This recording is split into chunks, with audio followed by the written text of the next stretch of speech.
Hi everybody, I am actually doing a follow-up, a round 2 of the Buñuelos that I had made recently. They were all gone, and the first 2 days, all of them that I had made were eaten up. Now, I am actually going to share a couple things with you while I'm making these. The colored sugar that we made, we did make purple, blue, pink, red, green, and teal. They did not adhere too well to the cookies. So what I ended up doing is I took white sugar and I put just a little bit of the colored sugar in there, just to kind of give the cookies a little bit of color. This time I did not color the batter. They're all just regular because I didn't want to go through a lot of mixing and making this time. The regular white sugar does adhere to them beautifully. And always remember, don't forget the sides. I would not sugar them right after you pull them out. I'd let them rest and get a little bit of the oil off of them for, I'd say, about 10 seconds. Especially with these. These are the powdered sugar ones. If these are dipped in the powdered sugar, the powdered sugar kind of liquefies. I've got to go back and touch up on some of these. But what I did is I took some of the white sugar and mixed it with the powdered sugar, and it's giving them a really nice dusting. And remember, don't forget the sides. A couple things to remember.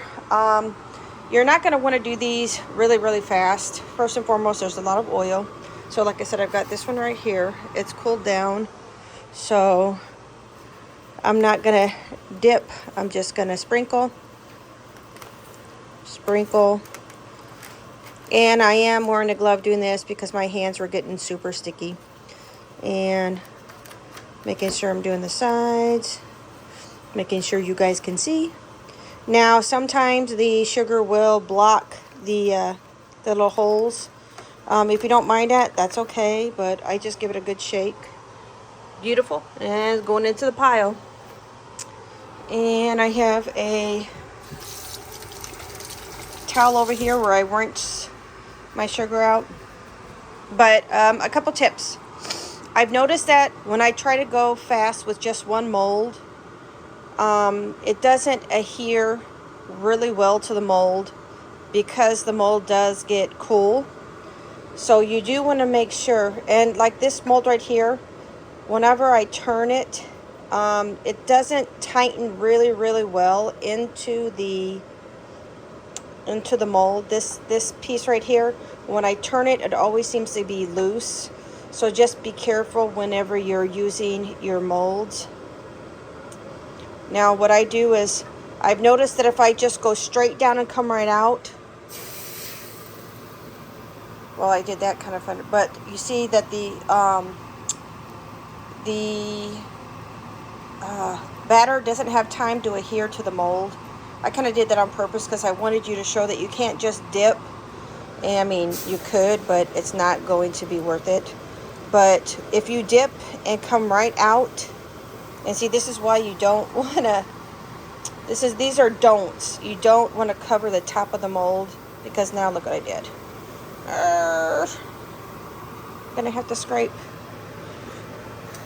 that off.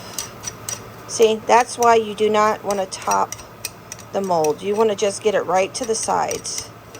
So is this salvageable? Yeah, I mean, I guess I can get it to, yeah, it'll separate. If I got that one piece. Get off there. All right, so it's going to be an ugly one. But hey, you know, I did that just so I could show you. So we're going to make sure my mold's clean, which it is. And like I said, this right here, on this mold, these things are cooking so quick. Especially when the batter is really thin on them. Okay, so I've got to tighten my stick into my mold again because I don't want, and please remember not to grab these. These are hot. I want to make sure I'm tightening my stick in there. So I am going to Heat my mold back up. Ugly cookie. So now you've seen the what not to do. Okay? You've seen don't just dip it in and pull it right back out, because that will not give the batter time to cook and adhere to the mold. And do not cover the top of the mold, because you will not be able to remove it. Man, that one got dark. Also, if your oil starts smoking in that, you can turn it down. You know, if you're doing these a lot, I always want to work, and I'm so sorry that I have my vent on, but there's just so much oil. I had to open up my garage to get some air in, and I had to open up my back porch. But don't be afraid to turn down your oils a little bit. My batter sat for 2 to 3 hours in the refrigerator, so it is a chilled batter. It will reduce the temperature of the oil pretty quick. If you notice, this time I actually am using a taller but more narrow container. The reason I'm doing that is because I don't want to keep changing my wide containers. You do have to have enough batter in here to make sure you cover your mold. If the batter starts going down and you touch the bottom, it's not going to cover the mold, and you can possibly burn, if you're doing plastic, the bottom. All right, so one more time, how we're going to do this. Going to just get the oil off, and I'm going to do about a count of 3. You want to get that nice sizzle. 3, come up. Now I got a hole there, blew it out. Now you don't want to be turning it or tilting it. You want to keep it like this. If you turn it and tilt it, it will have batter on the bottom that is still liquidy, that will run and drip. And another thing is, when you put this in, because I'm counting to about 7 right now, you want to make sure that you keep your mold, because you see it's wanting to open. I'm going to keep my mold pushed down, so that way it's making the batter close around my mold. If you keep your, there you go, and up. If you keep, okay, so if you put your mold in and then quickly release it, your batter's going to want to kind of spread and open up. Another thing I've done too, and this is just some tips in that about me, I have not been flipping these over to cook them at all anymore. I've just been cooking them on this one side, and the reason is because they're hollow. I want the oil to get into, yeah, they're browning really quick. I got to turn my oil down. I am not wanting to flip them anymore because I want that inside cooked. So see, I'm going to go ahead and turn that down. But if you flip them, since they do have this hollow cavity, this hollow cavity doesn't get as cooked as well because it's going to be on top of the oil.